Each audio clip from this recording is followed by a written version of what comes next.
And so sing, for we are God's people, for He has shown us His ways. He gathers us to His table to partake of His praise. Come, let us sing to every nation, great is our God and King. He is the rock of our salvation. Lift up your hearts and sing. Great is our God and King.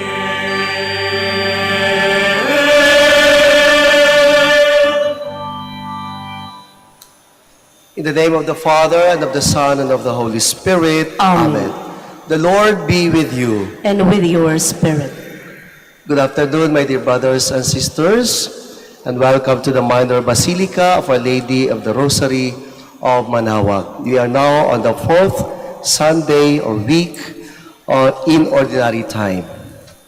And today we are also celebrating the National Bible Sunday, where we are, as Catholics, encouraged to read the Bible and apply what we read. Brothers and sisters, let us acknowledge our sins and so prepare ourselves to celebrate the sacred mysteries. I confess To Almighty God, and to you, my brothers and sisters, that I have greatly sinned in my thoughts and in my words, in what I have done and in what I have failed to do. Through my fault, through my most grievous fault. Therefore I ask Blessed Mary, ever Virgin, all the angels and saints, and you, my brothers and sisters, to pray for me to the Lord our God. May Almighty God have mercy on us, forgive us our sins, and bring us to everlasting life. Amen. Lord, Lord, have mercy. Lord, have mercy. Christ, have mercy. Christ, have mercy. Lord, have mercy.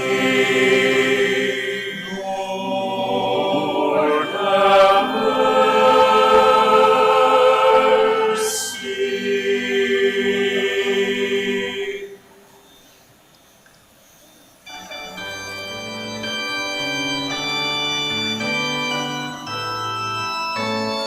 Glory to God in the highest, and on earth peace to people of good will.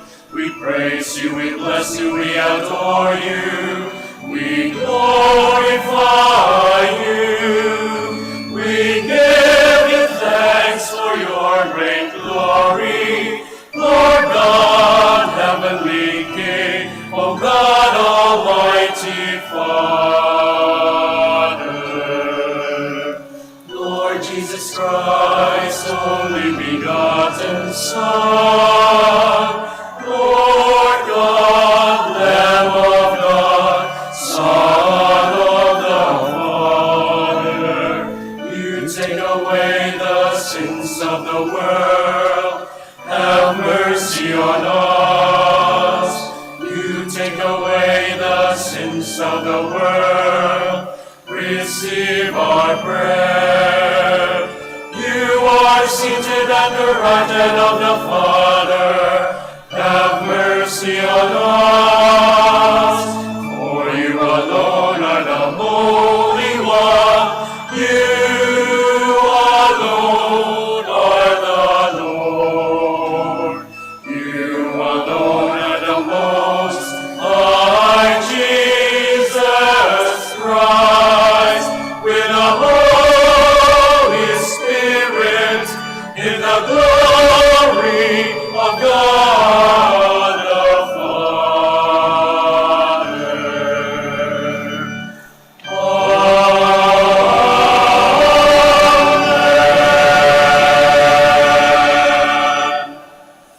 Let us pray. Grant us, Lord our God, that we may honor you with all our mind and love everyone in truth of heart. Through our Lord Jesus Christ, your Son, who lives and reigns with you in the unity of the Holy Spirit, God, forever and ever. Amen. Please be seated. The content of today's passage is all about honoring those who are faithful to the Lord and put their trust in Him alone. These verses are a beautiful anticipation of the Beatitudes. Their message is as relevant in our days as it was in the time of Zephaniah. A reading from the book of the prophet Zephaniah. Seek the Lord, all you humble of the earth, who have observed his law. Seek justice, seek humility. Perhaps you may be sheltered on the day of the Lord's anger. But I will leave as a remnant in your midst, a people humble and lowly, who shall take refuge in the name of the Lord, the remnant of Israel.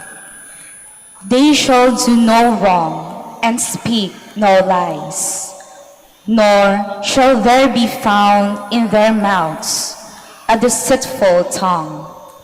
They shall pasture and couch their flocks, with none to disturb them. The word of the Lord. Thanks be to God. Blessed are the poor in spirit, the kingdom of heaven is theirs. Blessed are the poor in spirit, the kingdom of heaven is theirs. The Lord keeps faith forever, secures justice for the oppressed, gives food to the hungry. The Lord sets captives free. Blessed are the poor in spirit, the kingdom of heaven is theirs. The Lord gives sight to the blind. The Lord raises up those who are bowed down. The Lord loves the just. The Lord protects strangers. Blessed are the poor in spirit, the kingdom of heaven is theirs. The fatherless and the widow the Lord sustains, but the way of the wicked he thwarts. The Lord shall reign forever, your God, O Zion, through all generations. Alleluia. Blessed are the poor in spirit, the kingdom of heaven is theirs. The second reading continues the theme of the first and prepares that of the gospel, which is centered on the Beatitudes. The essence of its message is that God achieves his objectives by using means which may appear to be absolutely inadequate. A reading from the first letter of St. Paul to the Corinthians. Consider your own calling, brothers and sisters. Not many of you were wise by human standards. Not many were powerful. Not many were of noble birth. Rather, God chose the foolish of the world to shame the wise. And God chose the weak of the world to shame the strong. And God chose the lowly and despised of the world, those who count for nothing, to reduce to nothing those who are something, so that no human being might boast before God. It is due to him that you are in Christ Jesus, who became for us wisdom from God, as well as righteousness, sanctification, and redemption, so that, as it is written, whoever boasts should boast in the Lord. The word of the Lord. Thanks be to God. Please stand. Alleluia.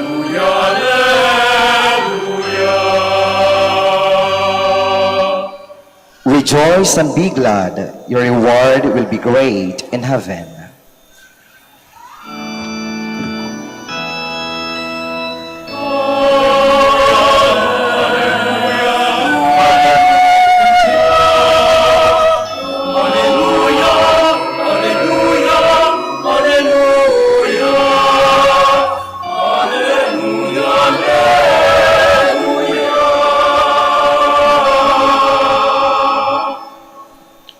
The Lord be with you. And with your spirit. A reading from the Holy Gospel according to Matthew. Glory to you, O Lord.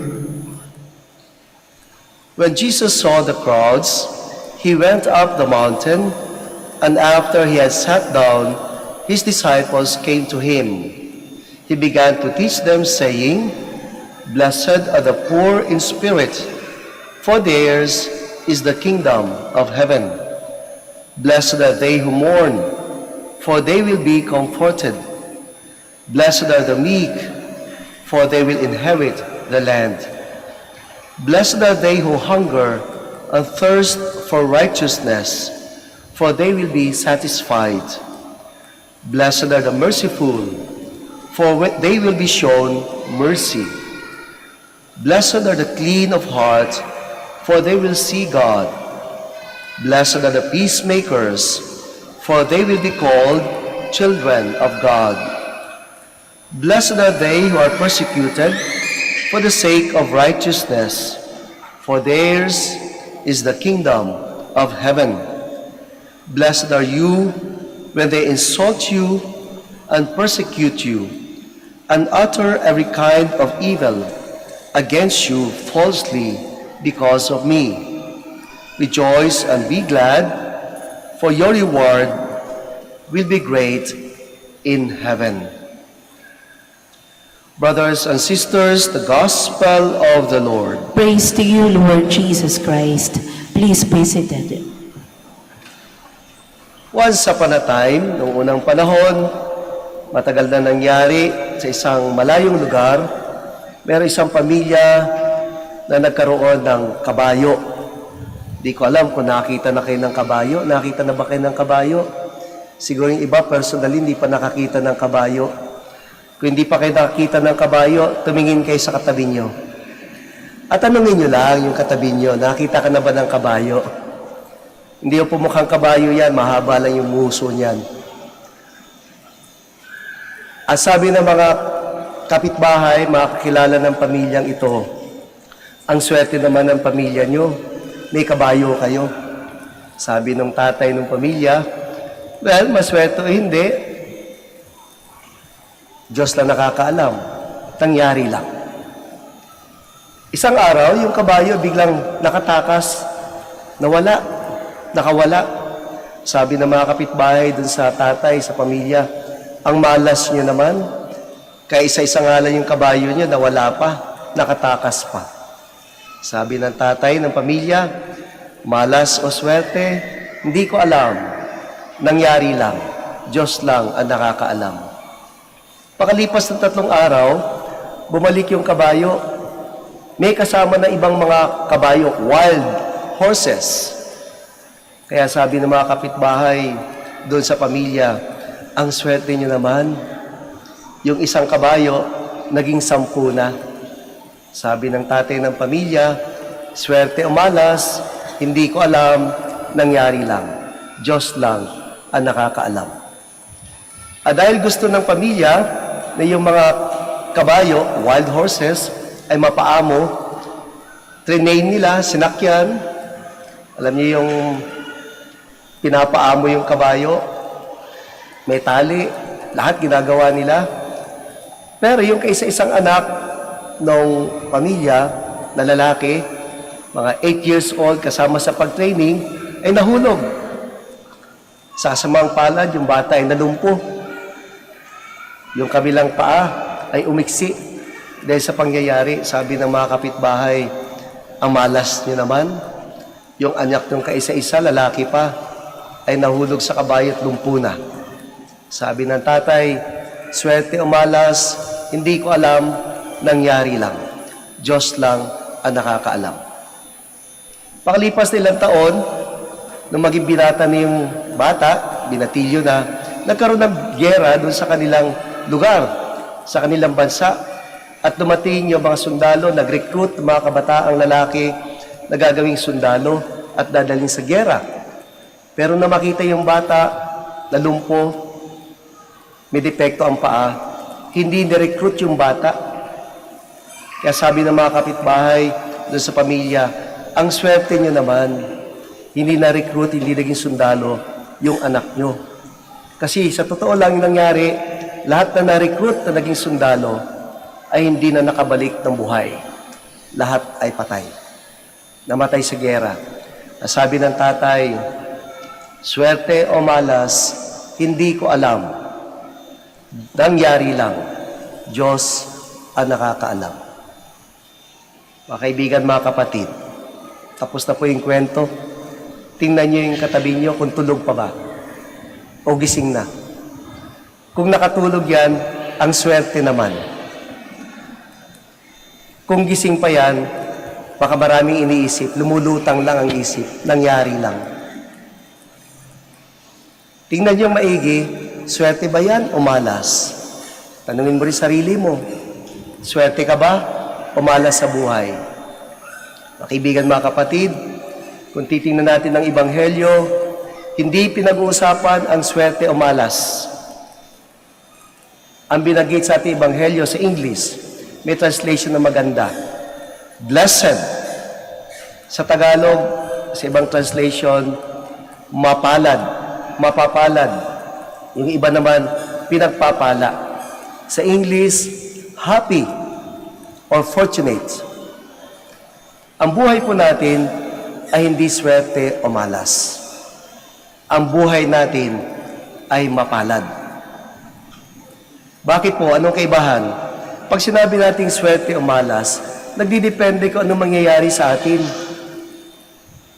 Nanalo ka, swerte naman.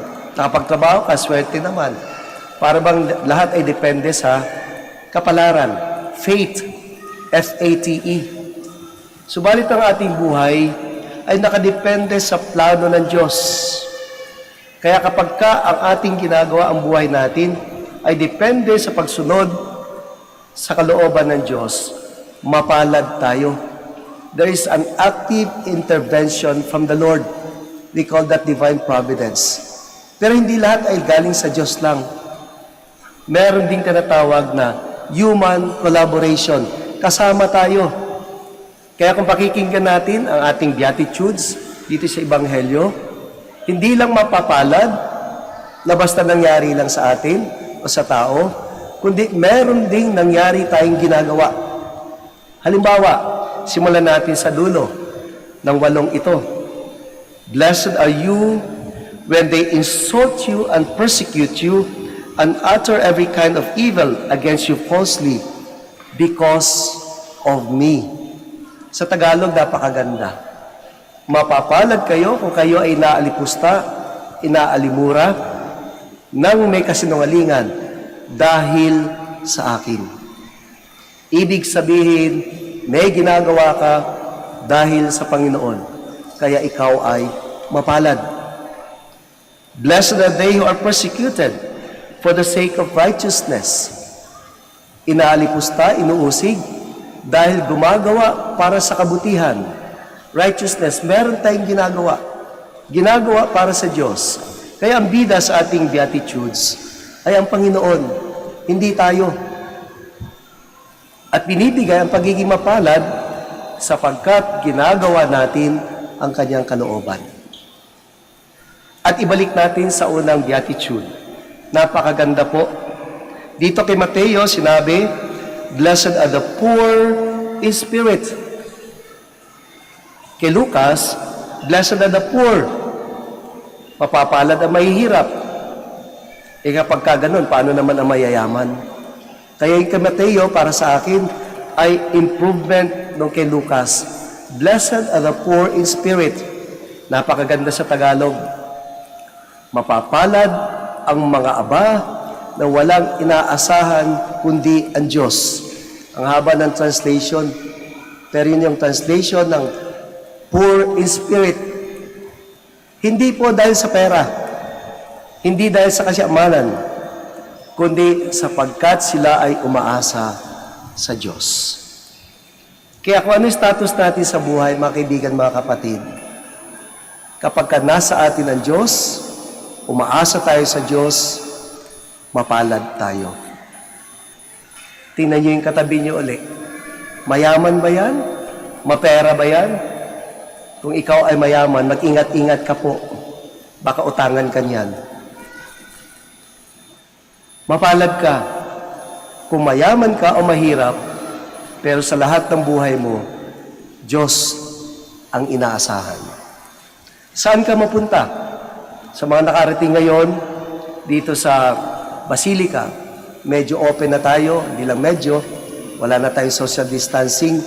Pansin niyo po yung mga pari, mga servers, hindi na naka-face mask. Mapalad tayo. Hindi dahil tayo siniswerte, hindi dahil tayo ay malakas ang pangangatawan, kundi tayo ay biniyayaan ng Panginoon. Bansang nagtitiwala, umaasa, nagmamahal, nananampalataya sa Kanya. Tandaan po natin yan. Saan tayo mapunta? Anong gagawin natin? Huwag nating isipin ang swerte. Nakapuntang abroad, yung katabi mo, nakapag-asawa yan. Hindi swerte yan. Pinagdadasal ang pag-aasawa. Nagkaroon ng anak, hindi swerte yan. Nakashoot lang. Nagdadasal yan. Yan ang tunay na mapapalad. Tandaan natin yan. Kapag kakasama natin ang Diyos, ginagawa ang Kanyang kalooban. O, sabihan niyo po yung katabi niyo ngayon, sumunod kayo sa akin. Sabihan niyo, kapatid, kahit mukha kang kabayo, joke lang. Kahit ganyan ang mukha mo, pagpapalain ka kapag ka ang Diyos ay nasa sayo. Blessed afternoon. Mapalad po tayong lahat. May Diyos na nagmamahal sa atin. God is good. He alone is good. Kung anong meron tayong kabutihan, sapagkat meron tayong Diyos na nagmamahal sa atin. Amen? Please stand. Let us now profess our faith. So we all say, I believe in one God, maker of heaven and earth, of all things visible and invisible. I believe in one Lord Jesus Christ, the only begotten Son of God, born of the Father before all ages, God from God, light from light, true God from true God, begotten, not made, consubstantial with the Father. Through him all things were made. For us men and for our salvation, he came down from heaven, and by the Holy Spirit was incarnate of the Virgin Mary, and became man. For our sake he was crucified under Pontius Pilate. He suffered death and was buried, and rose again on the third day, in accordance with the Scriptures. He ascended into heaven, and is seated at the right hand of the Father. He will come again in glory to judge the living and the dead, and his kingdom will have no end. I believe in the Holy Spirit, the Lord, the giver of life, who proceeds from the Father and the Son, who with the Father and the Son is adored and glorified, who has spoken through the prophets. I believe in one holy, Catholic, and Apostolic Church. I confess one baptism for the forgiveness of sins, and I look forward to the resurrection of the dead and the life of the world to come. Amen. Today, the Lord Jesus gives us assurance that God cares in a special manner for those who are humble or are despised or oppressed, and that he will reward with the gift of the kingdom those who live by the values enshrined in the Beatitudes. Let us pray for the cause, for the grace to be true to these values as we say, Lord, graciously hear us. Lord, graciously hear us.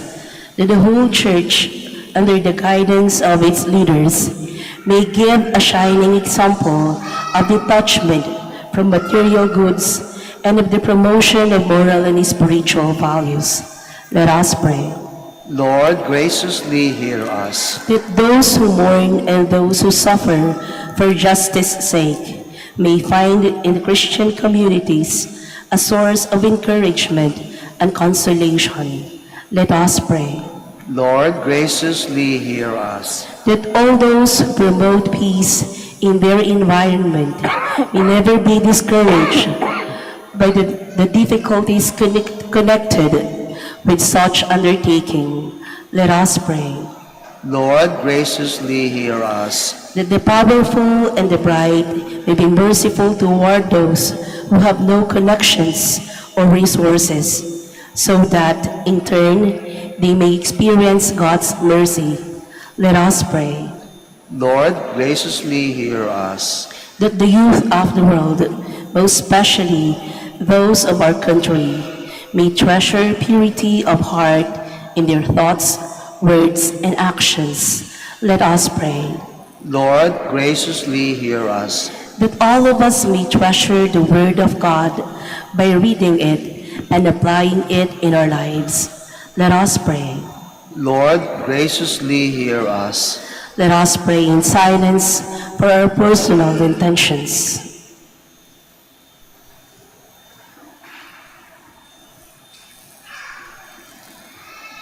Let us pray.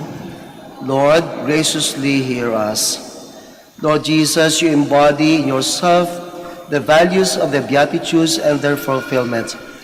As we endeavor to make these values the core of our life, sustain us with your grace till we reach the reign of the Beatitudes, where you live and reign forever and ever. Amen. Please be seated.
Please stand. My brothers and sisters, that my sacrifice and yours may be acceptable to God, the Almighty Father. May the Lord accept the sacrifice at your hands for the praise and glory of his name, for our good and the good of all his holy church.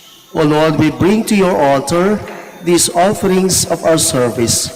Be pleased to receive them, we pray, and transform them into the sacrament of our redemption.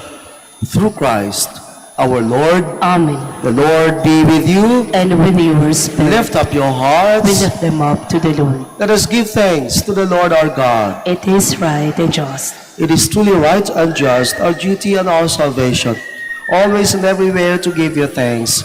Lord, Holy Father, Almighty and eternal God, through Christ our Lord.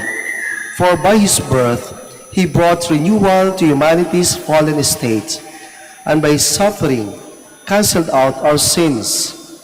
By his rising from the dead, he has opened the way to eternal life.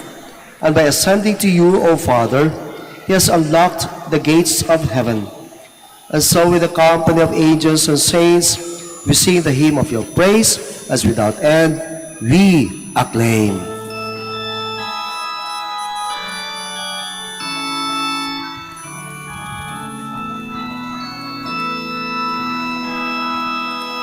Sun Santo, Panginoong Diyos ng mga hukbo, napupuno ang langit at lupa ng kadakilaan mo. Hosana, Hosana, Hosana, Taasan sa kaitaasan.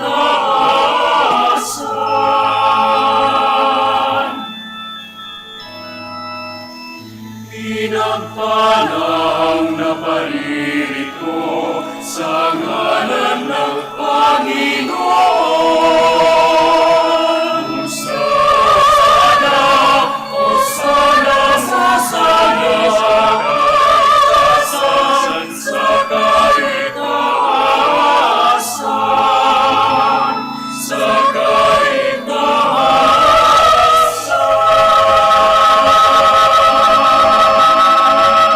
Please kneel. You are indeed holy, O Lord, the fount of all holiness. Make holy therefore these gifts, we pray, by sending down your Spirit upon them, like the dewfall, so that they may become for us the body and blood of our Lord Jesus Christ. At the time he was betrayed and entered willingly into his passion, he took bread, and giving thanks, broke it, and gave it to his disciples, saying, "Take this, all of you, and eat of it, for this is my body, which will be given up for you."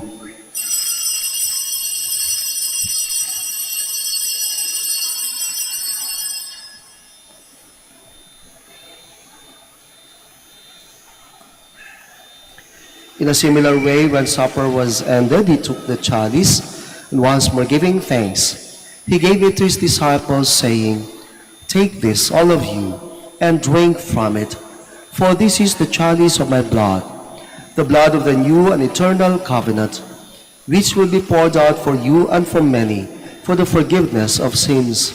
Do this in memory of me."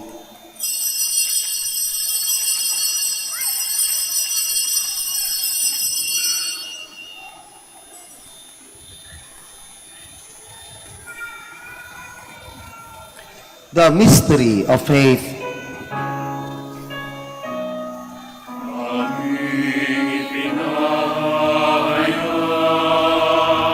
na namatay ang iyong anak, nabuhay bilang Mesiyas at magbabalik sa wakas para hayag sa lahat. Therefore, as we celebrate the memorial of his death and resurrection, we offer you, Lord, the bread of life and the chalice of salvation, giving thanks that you have held us worthy to be in your presence and minister to you. Humbly we pray that partaking of the body and blood of Christ, we may be gathered into one by the Holy Spirit. Remember, Lord, your church spread throughout the world, and bring her to the fullness of charity, together with Francis, our Pope, and Socrates, our Bishop, and all the clergy. Remember also our brothers and sisters who have fallen asleep in the hope of the resurrection, and all who have died in your mercy. Welcome them into the light of your face. Have mercy on us all, we pray, that with the Blessed Virgin Mary, Mother of God, with Saint Joseph, her spouse, with the blessed apostles, with Saint Dominic, and all the saints who have pleased you throughout the ages, we may merit to be co-heirs to eternal life, and may praise and glorify you through your Son, Jesus Christ. Through him, and with him, and in him, O God, Almighty Father, in the unity of the Holy Spirit, all glory and honor is yours, forever and ever.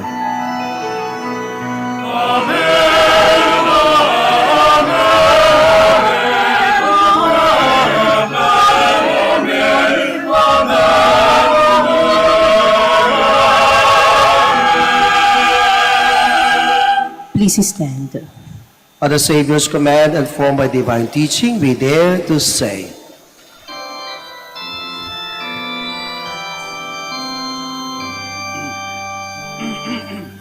Our Father, who art in heaven, hallowed be thy name.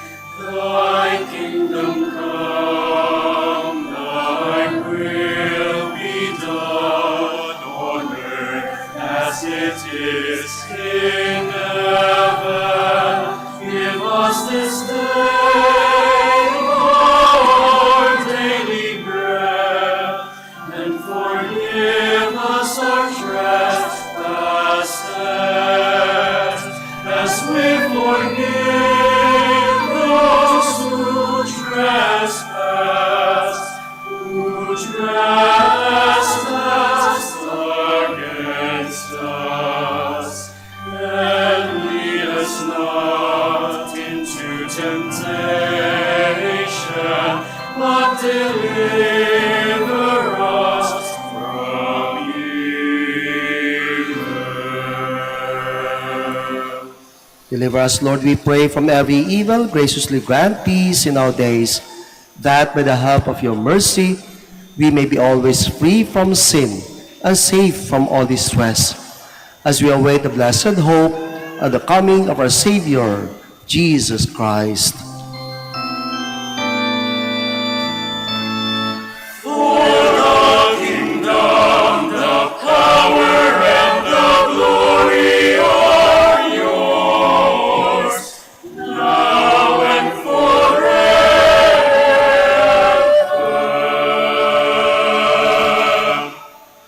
Lord Jesus Christ, who said to your apostles, "Peace I leave you, my peace I give you," look not on our sins, but on the faith of your church, and graciously grant her peace and unity in accordance with your will, who live and reign forever and ever. Amen. The peace of the Lord be with you always. And with your spirit. Mga kapatid, maaaring sa maraming bagay ay hindi tayo maswerte.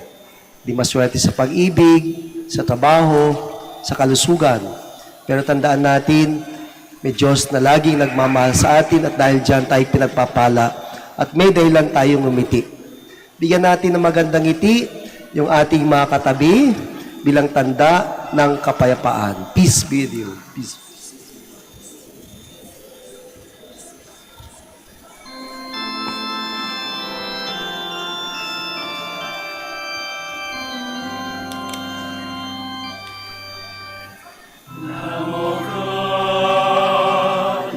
Take away the sins of the world. Have mercy on us. Lamb of God, you take away the sins of the world. Have mercy on us.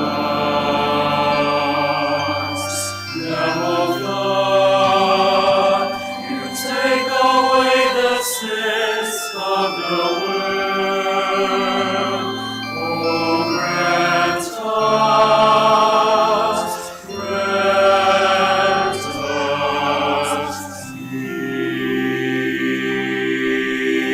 peace. Please kneel. Behold the Lamb of God. Behold him who takes away the sins of the world. Blessed are those called to the supper of the Lamb. Lord, I am not worthy that you should enter under my roof, but only say the word, and my soul shall be healed.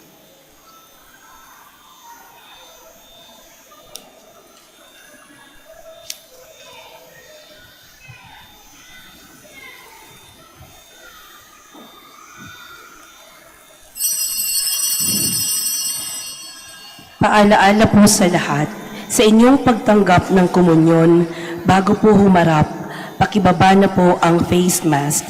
Kapag sinabi sa inyo, Body of Christ, tanggapin ng inyong dalawang kamay ang hostya at sumagot ng Amen. At isubo na agad ang hostya. Huwag po ninyong isubo habang naglalakad, at lalong huwag ding dalhin sa upuan ang hostya upang maiwasan po ang pagkahulog nito. Salamat po.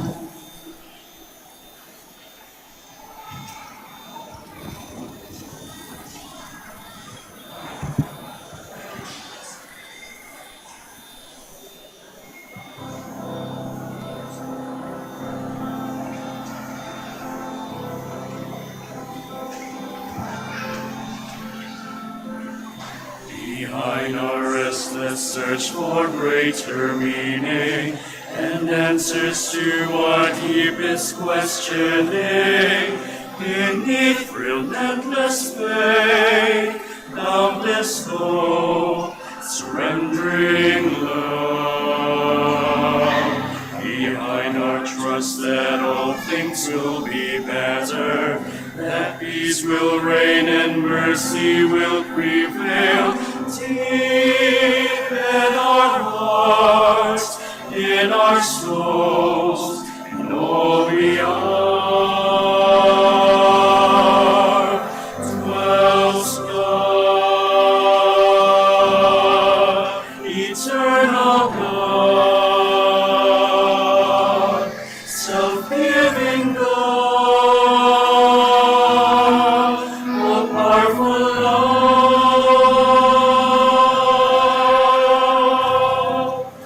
more than we ever know or may believe, that truth remains and deep within us dwells God.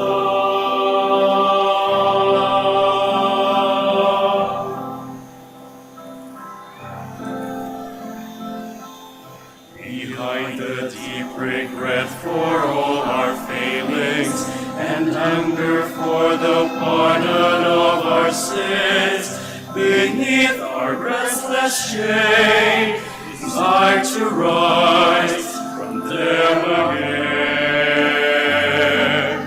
Behind our courage to forgive each other and willingness to heal each other's pain, deep in our hearts, in our souls, in all we are, dwells God, eternal God, self-giving God, all powerful love,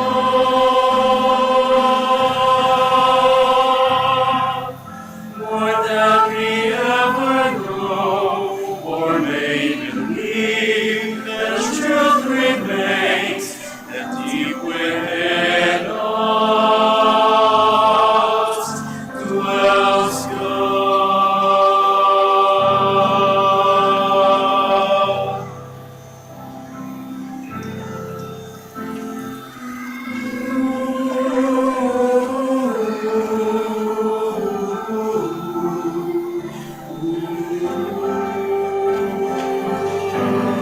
Dwells God, eternal God,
Please stand.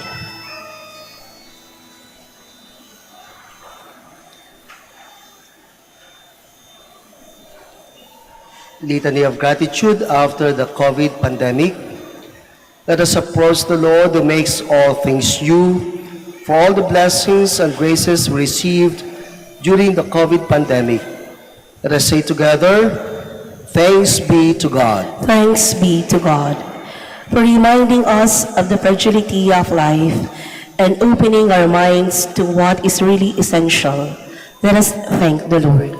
Thanks be to God. For allowing us to connect with one another despite the isolation that sickness had imposed on us. Let us thank the Lord. Thanks be to God.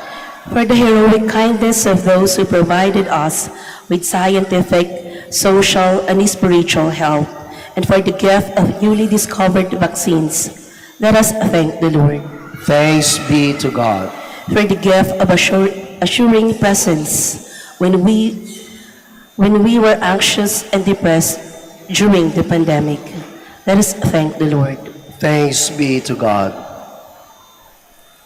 Loving God, you enter a world of sickness, suffering, and death, and you know the fears we face. Accept our thanksgiving for your provident love during the COVID pandemic. As you wept at the death of Lazarus, breathe the breath of life everlasting on all those who died from the coronavirus. You have turned our fears into joy, and for this, we thank and praise you. Mary, help of Christians, Pray for us. Saint Michael, the Archangel, Pray for us. San Roque, Pray for us. let us pray. Nourished by these redeeming gifts, we pray, O Lord, that through this help to eternal salvation, true faith may ever increase. Through Christ, our Lord. Amen. Maraming salamat po sa inyong pagdalo, pakikisa, pagbisita sa ating basilika at sa ating mahal na misa. Naway sa inyong pag-uwi, bitbit nyo ang mga biyaya ng Diyos, ang mga panalangin ng mahal na ina, at ang pag-asa sa bawat Pilipino. Brothers and sisters, remember, our God is a God of blessings. Whatever blessings you bring from this place, bring these blessings and share them to others. Ingat po kayo sa pag-uwi. The Lord be with you. And with your spirit. May Almighty God bless you, the Father, and the Son, and the Holy Spirit. Amen. The Mass is ended. Go in peace. Thanks be to God. Praying. Prayer for the blessing of the sick. Let us pray. God, our Almighty Father, by your blessing, you give us strength and support in our frailty. Turn with kindness toward our sick brothers and sisters. Free them from all illness and restore them to good health through the intercession of Our Lady of the Rosary of Manaoag, so that in the sure knowledge of your goodness, they will gratefully bless your holy name. We ask this through Christ, our Lord. Amen. Prayer for the blessing of rosaries and other religious articles. In memory of the mysteries of the life, death, and resurrection of our Lord Jesus Christ, and to the honor and glory of the Blessed Virgin Mary, Mother of Christ, Mother of the Church, Our Lady of the Rosary of Manaoag, may these rosaries, images, candles, oil, and other religious articles be blessed and be made holy. In the name of the Father, and of the Son, and of the Holy Spirit. Amen.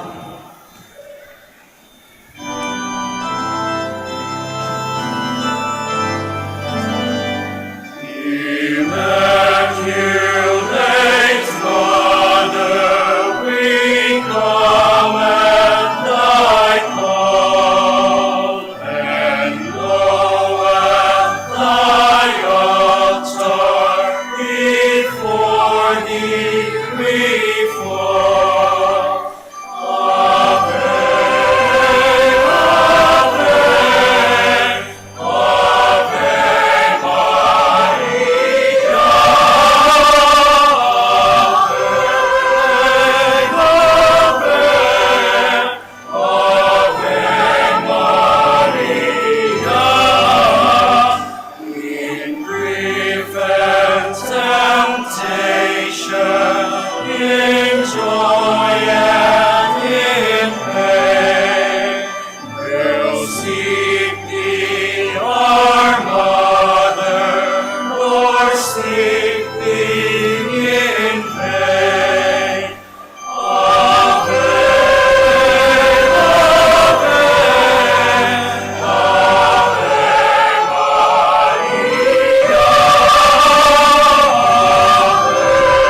Pray for our Mother, the Church of Mother, and bless sweetest Lady, the